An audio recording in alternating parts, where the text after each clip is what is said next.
Hello all, welcome back to snack and meal.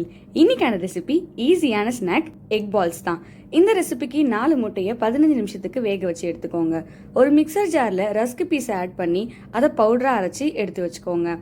வேக வச்ச முட்டையோட தோலை எல்லாத்தையும் நீக்கி அதை கிரேட்டரில் போட்டு நல்லா துருவி எடுத்துக்கோங்க. துருவின முட்டையோட பொடியாக நறுக்கின ஒரு வெங்காயத்தை சேர்த்துக்கோங்க. பொடியாக நறுக்கின ஒரு பச்சை மிளகா, பொடியாக நறுக்கின கொஞ்சமாக கொத்தமல்லி தழை, 1/2 ஸ்பூன் காய்ந்த மிளகாய் தூள், 1/2 ஸ்பூன் மிளகுத்தூள், 2 பல் பூண்டு பொடியாக நறுக்கினது, ஒரு சின்ன துண்டு இஞ்சி பொடியாக நறுக்கி சேர்த்துக்கோங்க. 1/4 ஸ்பூன் அளவுக்கு கரம் மசாலா, 1/4 ஸ்பூன் மஞ்சத்தூள், 1/4 ஸ்பூன் அளவுக்கு உப்பு, 1 டேபிள் ஸ்பூன் அளவுக்கு மைதா மாவை ஆட் பண்ணி இது எல்லாத்தையும் ஈவனாக மிக்ஸ் பண்ணிக்கோங்க. கொஞ்சமாக அழுத்தி பிசைஞ்சுக்கோங்க, அப்போ தான் பால்ஸ் பிடிக்கிறதுக்கு ஈஸியாக வரும்.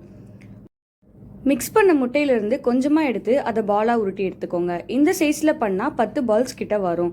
ஒரு முட்டையில் 1/4 ஸ்பூன் அளவுக்கு மிளகாத்தூள் ஆட் பண்ணி நல்லா பீட் பண்ணி எடுத்து வச்சுக்கோங்க. செஞ்சு வச்ச பால்ஸை முட்டையில் சேர்த்து அதை ஈவனாக கோட் பண்ணி எடுத்துக்கோங்க. எக் வாஷ் பண்ண பால்ஸை ரஸ்க் க்ரம்ஸில் போட்டு நல்லா கோட் பண்ணிக்கோங்க. பிரெட் க்ரம்ஸில் கூட கோட் பண்ணலாம். இதே மாதிரி எல்லா பால்ஸையும் கோட் பண்ணி எடுத்துக்கோங்க. கடாயில் எண்ணெய் நல்லா சூடானதும் பால்ஸை போட்டு ஃப்ரை பண்ணிக்கோங்க.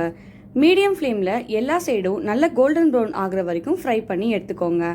அவ்வளோதான், ஈஸியான டேஸ்டான எக் பால்ஸ் ரெடி. இந்த ரெசிபி எப்படி இருக்குன்னு ட்ரை பண்ணி பார்த்துட்டு கமெண்ட்டில் சொல்லுங்கள். இந்த வீடியோ உங்களுக்கு பிடிச்சிருந்தா லைக் பண்ணுங்கள், சப்ஸ்கிரைப் பண்ணுங்கள். இந்த வீடியோவை உங்கள் ஃப்ரெண்ட்ஸ் அண்ட் ஃபேமிலிக்கு ஷேர் பண்ணுங்கள். ஏன்னா any one can cook. Thanks for வாட்சிங் ஸ்நாக் அண்ட் மீல். உங்களை நான் அடுத்த வீடியோவில் சந்திக்கிறேன். பாய்.